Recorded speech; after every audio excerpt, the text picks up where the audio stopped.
Okay, I'm here with IdrA. Welcome, IdrA, and thanks for your time doing this interview. You've had one of the worst first half of the year, but after winning the first group stage convincingly yesterday, can you say that you've come out of your slump now? Well, it wasn't the best of groups. Cloud and Bly and Bling, they're all good players, but they're not really super. They're not the best foreigners. They're more like the second tier.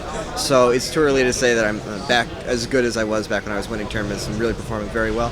But it's certainly much better than my performance has been previously this year. And I felt that I am playing well, even if my results haven't matched it thus far. So hopefully it's a sign of things to come. Okay, and how did you cope during your bad results this year so far? I don't know. It was really frustrating and disappointing. I wasn't playing very well, and I wasn't performing nearly as well as I know I'm capable of. So yeah, mostly it was just trying not to get too down on myself and trying to figure out what was wrong and just keep practicing and figure out how to play better. Okay, and you've always said CVT is the best matchup. So how balanced do you think CVT is right now, and how strong do you feel in at the moment?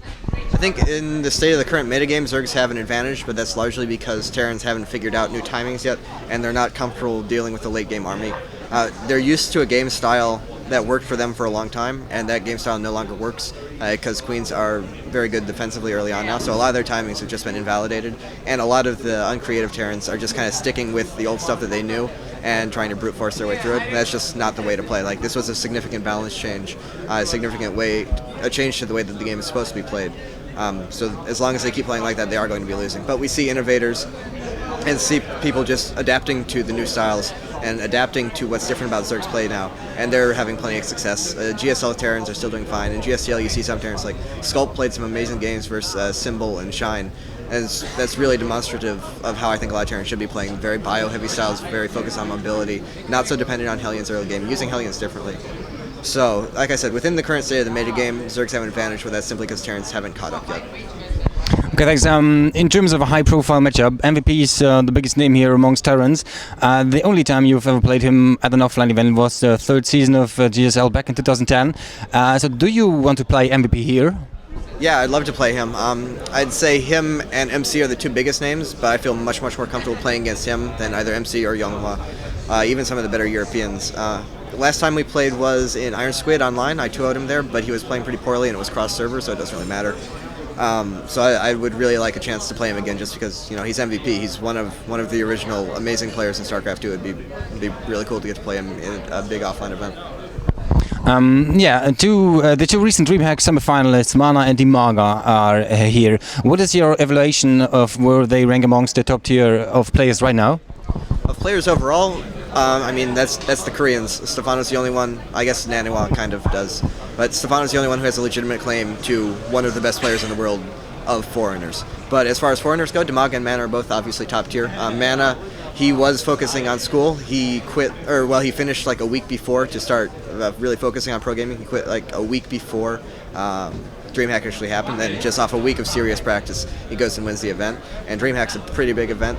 But there was a lot of bracket luck involved. He didn't have to go through a ton of good Koreans. A lot of people got cleared out for him just due to bracket luck or Koreans playing other Koreans. So, very good foreigners, but not top tier in the world. Okay, before this tournament had begun, if you'd been first to place individual bets on the outcomes of any player in attendance facing MVP, which would be worth putting money on to win against him? What do you think? So, which player has the best chance of beating him? I think quite a few players have a pretty good chance of beating him. I know he won the last GSL, and you can't downplay something that big, but he won it on the strength of his preparation on various strategies, honestly a little bit of luck. And it's a great win for him, but it was in weird conditions. He's not the best player here. I think MC is better than him, although MC's PvT is a bit questionable. I think Yonghwa would be a pretty heavy favorite on him. I don't know. I feel pretty comfortable playing against MVP. I would like to play him. I think I have a good chance of beating him. And then there's some other foreigners who probably have a pretty good shot against him as well. Sase is very, very good PvT. I don't think MVP is really the player to beat going into this. Mm-hmm. And HomeStory Cup 3, you beat Tarson in the upper bracket, but then he beat you in the lower bracket to eliminate you.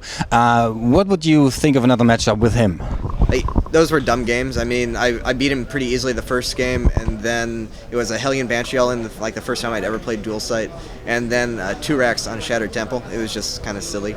And he hasn't been practicing very much. I mean, I know he just beat TLO, but if we played, I don't think it would really be much of a match.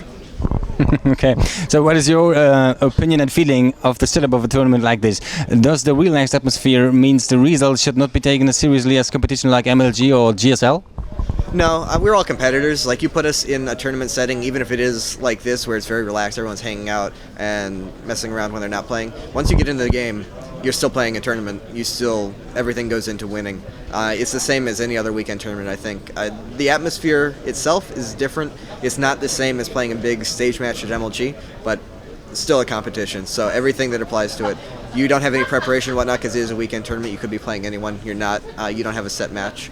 So it's not the highest possible level of play, but everyone's competing just as hard as they would in any other match. Okay, and last question. There are 13 Zergs here, more than any other race, and 8 of them are Europeans. So how strong do you think Zerg is amongst the top Europeans in comparison to the other races? Is there a specific European Zerg style you can pinpoint? Well, it wasn't a qualifier system. It was just like invitation based and who wants to come, who can get a spot. So it's not like more Zergs qualified than any other race. It's just more Zergs were willing or capable to come. So that's not really a comment on balance. As for European Zerg styles, they're very, very diverse. Namaga is probably the most unique with his Ling Baneling plays ZVP. Very heavy emphasis on Zerglings and 2-2 timings in ZVT. He was kind of a pioneer of that. That's something a lot of Koreans are doing right now that he has been doing since IEM Kiev or before. So Damaga's pretty unique. We just saw Snoot play a really cool match against Mana where he went for very fast drops, both with Roaches and Banelings as well as EVP. That's a style I think that's going to come into a lot more prominence soon in the matchup. And I'm not sure which other Zergs are here, but Damaga's one who really stands out stylistically to me. Okay, thanks for your time, IdrA. Last words are yours. Thank you for the interview. Excuse me. I also like to thank my team, Evil Geniuses, all our great sponsors, Intel, SteelSeries, Monster, Kingston HyperX, Beyond Gaming, Sapphire. Go check us out, evilgeniuses.net for the rest of the sponsors. Also, thank you to all my fans and supporters. Thanks a lot.